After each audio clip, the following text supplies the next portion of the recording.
بسم اللہ الرحمن الرحیم۔ سر سید کا ایک واقعہ۔ مفتی صاحب فرماتے ہیں کہ میں اپنے والد ماجد مفتی محمد شفیع صاحب رحمۃ اللہ علیہ سے سر سید کا یہ واقعہ سنا۔ اب تو وہ اللہ کے پاس چلے گئے، اب اللہ تعالیٰ کے ساتھ ان کا معاملہ ہے، لیکن حقیقت یہ ہے کہ انہوں نے اسلامی عقائد کے اندر جو گڑبڑ کی ہے وہ بڑی خطرناک قسم کی ہے، مگر چونکہ ابتداءً وہ بزرگوں کی صحبت اٹھائے ہوئے تھے اور باقاعدہ عالم بھی تھے، اس لیے ان کے اخلاق اچھے تھے۔ بہرحال والد صاحب نے ان کا یہ واقعہ سنایا کہ ایک مرتبہ وہ اپنے گھر میں بیٹھے ہوئے تھے اور ان کے ساتھ کچھ بے تکلف دوست بھی تھے۔ سامنے دور سے ان کو ایک آدمی آتا ہوا دکھائی دیا۔ وہ آنے والا عام ہندوستانی لباس پہنا ہوا چلا آ رہا تھا، لیکن جب وہ کچھ قریب آ گیا تو باہر ہی ایک حوض کے پاس آ کر کھڑا ہو گیا۔ اس کے ہاتھ میں ایک تھیلا تھا۔ اس تھیلے میں سے اس نے ایک عربی جبہ نکالا اور عرب لوگ سر پر رومال کے اوپر جو ڈوری باندھتے ہیں وہ نکالی اور ان دونوں کو پہنا اور پھر قریب آنے لگا۔ سر سید صاحب دور سے یہ منظر دیکھ رہے تھے۔ آپ نے اپنے ایک ساتھی سے کہا کہ یہ جو شخص آ رہا ہے یہ فراڈی آدمی معلوم ہو رہا ہے، اس لیے کہ یہ شخص اب تک تو سیدھا ہندوستانی لباس میں آ رہا تھا، یہاں قریب آ کر اس نے اپنا حلیہ بدل لیا ہے اور یہ عربی لباس پہن لیا ہے۔ اب یہاں آ کر یہ اپنے آپ کو عرب ظاہر کرے گا اور پھر پیسے وغیرہ مانگے گا۔ تھوڑی دیر کے بعد وہ شخص ان کے پاس پہنچ گیا اور آ کر دروازے پر دستک دی۔ سر سید صاحب نے جا کر دروازہ کھولا اور عزت کے ساتھ اس کو اندر بلا لیا۔ سر سید نے پوچھا کہ کہاں سے تشریف لائے ہیں؟ اس نے جواب دیا کہ میں حضرت شاہ غلام علی رحمۃ اللہ علیہ سے بیعت ہوں۔ یہ حضرت شاہ غلام علی رحمۃ اللہ علیہ بڑے اونچے درجے کے صوفیاء کرام میں سے تھے۔ اور پھر اس شخص نے کچھ اپنی ضرورت بیان کی کہ میں اس اشد ضرورت سے آیا ہوں، آپ میری کچھ مدد کریں۔ چنانچہ سر سید صاحب نے پہلے اس کی خوب خاطر و تواضع کی اور پھر جتنے پیسوں کی اس کو ضرورت تھی اس سے زیادہ لا کر اس کو دے دیے اور پھر بڑے اعزاز و اکرام کے ساتھ اس کو رخصت کر دیا۔ جب وہ شخص واپس چلا گیا تو ان کے ساتھی نے سر سید صاحب سے کہا کہ آپ بھی عجیب انسان ہیں، آپ نے اپنی آنکھوں سے دیکھا کہ اس نے اپنا حلیہ بدلا اور اپنا عام لباس اتار کر عرب لباس پہنا،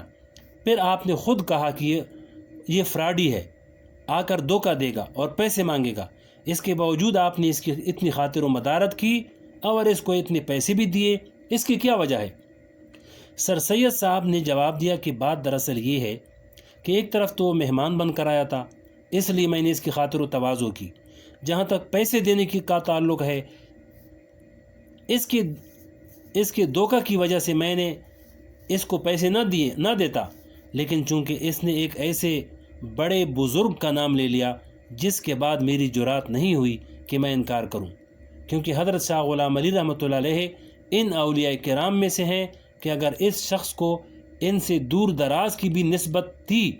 تو اس نسبت کا احترام کرنا میرا فرض تھا۔ شاید اللہ تعالیٰ میرے اس نسبت کے احترام پر میری مغفرت فرما دیں، اس لیے میں نے اس کو پیسے بھی دے دیے۔ فرمایا کہ دین کی نسبت کا احترام۔ یہ واقعہ میں نے اپنے والد ماجد رحمۃ اللہ علیہ سے سنا اور انہوں نے یہ واقعہ اپنے شیخ حضرت مولانا اشرف علی تھانوی رحمۃ اللہ علیہ سے سنا۔ حضرت تھانوی رحمۃ اللہ علیہ نے یہ واقعہ بیان کرنے کے بعد فرمایا کہ ایک طرف سر سید صاحب نے مہمان کا اکرام کیا اور دوسری طرف بزرگان دین کی نسبت کا احترام کیا، کیونکہ جو شخص اللہ کا ولی ہے اور اس کی طرف کسی شخص کو ذرا سی بھی نسبت ہو گئی ہے، اگر اس نسبت کا احترام کر لیا تو کیا پتہ کہ اللہ تعالیٰ اس نسبت کے اکرام ہی کی بدولت نوازش فرما دے۔ اللہ تعالیٰ ہم سب کو اس کی توفیق عطا فرمائے۔ بہرحال حضور پاک علیہ السلام نے اس حدیث میں فرمایا کہ کسی بھی قوم کا معزز آدمی آئے تو اس کا اکرام کرو۔ یہاں ایک بات اور عرض کر دوں، وہ یہ کہ جو عام اجتماع گاہ یا مجلس یا مسجد ہوتی ہے، اس کا عام قاعدہ یہ ہے کہ جو شخص مسجد میں یا کسی مجلس میں یا کسی اجتماع میں جس جگہ جا کر پہلے بیٹھ جائے وہی اس جگہ کا زیادہ حقدار ہے۔ مثلا مسجد کی اگلی صف میں جا کر اگر کوئی شخص پہلے بیٹھ جائے وہ اس کا زیادہ حقدار ہے۔ اب دوسرے شخص کو یہ اختیار نہیں کہ وہ اس سے کہے کہ بھائی تم اس جگہ سے ہٹ جاؤ، یہاں میں بیٹھوں گا، بلکہ جس شخص کو جہاں جگہ مل جائے وہ وہاں بیٹھ جائے۔ لیکن اگر اسی مجلس میں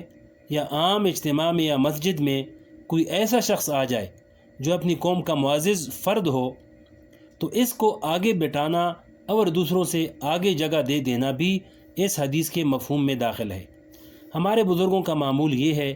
کہ جب کسی مجلس میں سب لوگ اپنی اپنی جگہ بیٹھے ہوں اور اس وقت کوئی معزز مہمان آ جائے تو اس معزز مہمان کو اپنے قریب بٹھاتے ہیں، اور اگر اس کو قریب بٹھانے کے لیے دوسروں سے یہ بھی کہنا پڑے کہ تھوڑا سا پیچھے ہو جائیں تو اس میں بھی کوئی مذائقہ اور حرج نہیں ہے۔ یہ بات اس لیے عرض کر دی کہ اس طرز عمل پر ہمارے بزرگوں کا معمول رہا ہے، جس کی وجہ سے لوگوں کے دلوں میں یہ اشکال پیدا ہوتا ہے کہ شریعت کا تو حکم یہ ہے کہ جو شخص پہلے آ جائے اس کو جہاں جگہ مل جائے وہ وہاں بیٹھ جائے۔ اب اگر کوئی شخص دیر سے آیا ہے اور اس کو پیچھے جگہ مل رہی ہے تو اس کو چاہیے کہ وہ وہیں پیچھے بیٹھے، لیکن یہ بزرگ صاحب دوسروں کا حق پامال کر کے دیر سے آنے والے کو آگے کیوں بلا رہے ہیں؟ بات دراصل یہ ہے کہ وہ آگے بلانے والے بزرگ در حقیقت اس حدیث پر عمل فرماتے ہیں، یعنی جس کا ترجمہ ہے کہ جب تمہارے پاس کسی قوم کا معزز آدمی آ جائے تو تم اس کا اکرام کرو۔ بلکہ ہمارے بزرگ حضرت مولانا مسیح اللہ خان صاحب رحمۃ اللہ علیہ، ان کی درجات اللہ بلند فرمائے، وہ اس بات کا بڑا خیال فرماتے تھے، یہاں تک کہ اگر کوئی بڑا آدمی مسجد میں آ جاتا اور اگلی صف کے لوگ اس کو جگہ نہ دیتے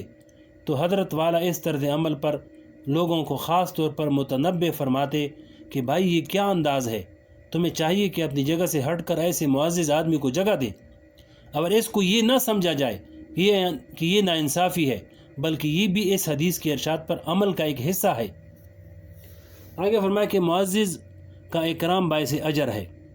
حضرت اشرف علی تھانوی رحمۃ اللہ علیہ نے اس حدیث پر ایک جملہ یہ تحریر فرمایا ہے،